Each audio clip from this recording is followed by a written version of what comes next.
Hi guys, and welcome back to a weekly vlog. So, life has lifed. I am in a new location. You can't really tell because it looks like a great background right now. But Ollie and I have moved 2 hours away from where we were. I am actually sitting here going through mail while on lunch, and I thought I would start a video here. I don't know if this is going to be a vlog or just one video. I haven't decided yet, but life has been crazy. At the 1st of July, July the 5th, we moved in, and we live here now. It's a little crazy. It's a little shocking. We moved in here, like I said, July the 5th, and we've been here for almost a month. Well, actually, it's a month today. Today it makes 1 month that we lived here. Little mama has been going to daycare for a month.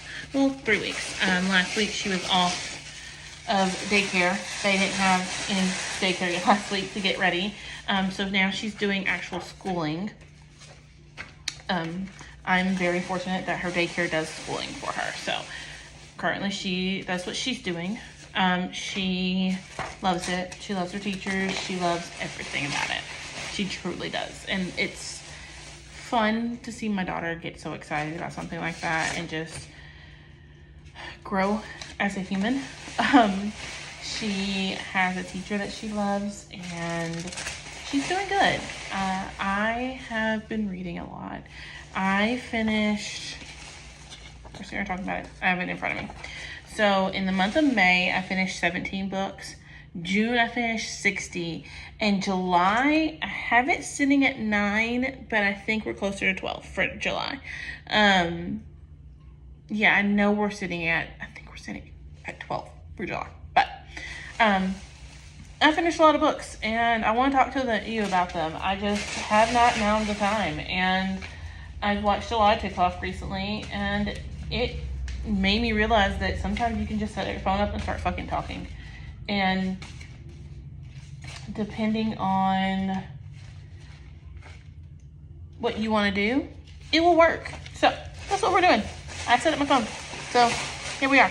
I currently am reading The Fledgling by Octavia E. Butler. I love Butler's writing. It's engaging, it's entertaining, it's thought-provoking. But, and heavy on that but, The Fledgling I'm having issues with. And I think I saw Murphy Neffer, I think is how you say her name. I could be wrong. It's been a long time since I watched her channel. Honestly, she's started reading a lot of like Brandon Sanderson and that kind of thing. And that's just not my thing. So I don't watch her as often anymore. She said that she started to read The Fledgling and kind of felt like how I'm feeling right now is that it basically borders along pedophilia, and I'm just not down for it. So The Fledgling you're following Shori.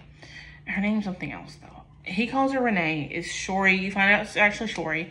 I think I'm saying that right. She is a young African-American girl who, when you first meet her, she has amnesia. She doesn't know what's going on. She says her face feels bumpy. She can't really see anything.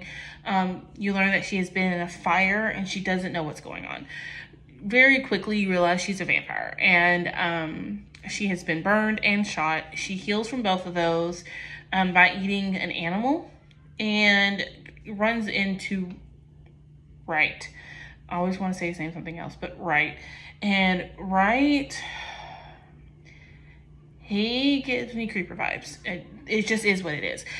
He picks up Shori on the side of the road, even though she looks 7 or 8. He picks up this young black girl and takes her home with him.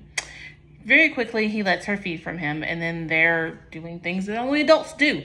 Even though he says multiple times, you look like a child. You look like you're 7. Okay, if she looks like she is 7 and she has no memory, so she basically is a child at this point. She has no memory. Why are you doing this? How are you okay with doing this? I don't care how much lore is built in, how much her venom makes him addicted. I don't care. She is a child. She looks like a child. She is a child. If it looks like a child, acts like a child, it's a fucking child. So I am angry. And at this point, I'm hate reading because I want to know where her path is headed. I want to know where the story's going. I want to know what Octavia is doing, because she'll pick a subject that's very hard and very sharp, and then makes you really look at it. Like, that's what her books do. I've read Kindred, and that's how I felt about Kindred with the slavery and like the time she went back to. She could have sent her character back to any time she wanted. She chose then, and chose to when she was a slave, and like had the hard conversation. And that's what I feel like she's doing here, but I'm angry about it. And it might be because I'm a mom. Sue me. It might be because I'm a mom and I'm raising a little girl, and I have my own experiences, my own trauma with that. So maybe that's where it's coming from. But right now, I just feel like I want to hit him over the head with something hard, really, really bad, like really, really bad. I'm about over 100 pages into it. Like I said, I'm enjoying it. I'm reading it. I find myself reaching for it when I have a down moment, but the subject matter makes my skin crawl. So there's that. I have started 2 cozy mystery series, and that's how we kind of got to the 60 books in June. I started Haunting Danielle and the Camper and Criminals. Haunting Danielle is a cozy mystery series about Danielle who can see ghosts. In the first one, you learn that she inherits Marlowe House from her great aunt, and she's never been to Marlowe House, nothing. Her husband dies in a car wreck with his mistress, and so she decided to sell their marketing company and go to, I think it's Oregon, and live in Marlowe House and like make herself alive. And when she walks in, she meets Walt Marlowe, the dead owner who's haunting the house. And supposedly Walt Marlowe killed himself in the attic back in the 50s. And so now Danielle is on the path of learning who killed Walt and what happened. And so each book, there's a dead body that pops up, and Danielle's in the middle of it, and she's trying to figure out what happened. I love them. I finished up to number 34 so far. I'm waiting for my hold for number 35 to come in, so I did that. And then the other one is Camper and Criminals. You're following May. She is a Southern girl who moved to New York City at midnight on her 18th birthday. So like the clock struck midnight, she snuck out the window and ran to New York. And she had made a life for herself and never thought she was going to come back to Kentucky. Well, that's until she finds out that her husband that she married, her older husband she married, just happens to be running a Ponzi scheme and has stole money from every fucking body that he could. And now he is going to jail, and all she has left is a campground in Normal, Kentucky, and her camper. And she got to figure it the fuck out. So she goes to Normal, Kentucky to figure it out and ends up finding his dead body. And so everyone in Normal thinks she did it.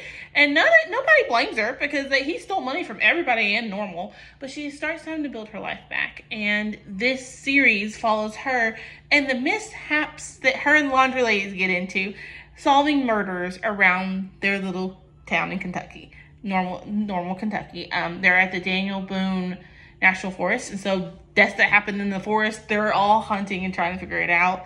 So far, I have read, I want to say 26, 27 of those, and I love them all. Yeah, I have been doing a lot of reading, and I can't wait to talk to y'all about it. I've missed y'all. Yesterday, so today's Tuesday, so yesterday, y'all got a post of just me planning out the last days of July. I had filmed it. It was the first time I filmed in over a month. It felt good to film. Voiceovers are never my thing. They're never going to be my thing.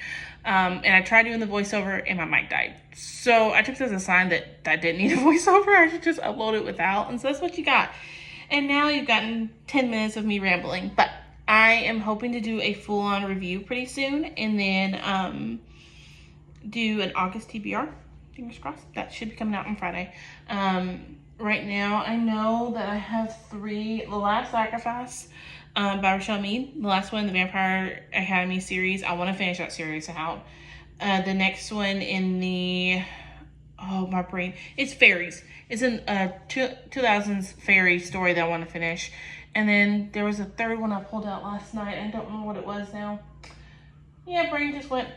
I will have a full TBR for y'all though, so hopefully I can get some stuff read. I have a couple ongoing audiobooks, and I have one on my Kindle that I need to charge my Kindle. It's down in the car. I'm not gonna be able to charge it right now. That I want to read, and it's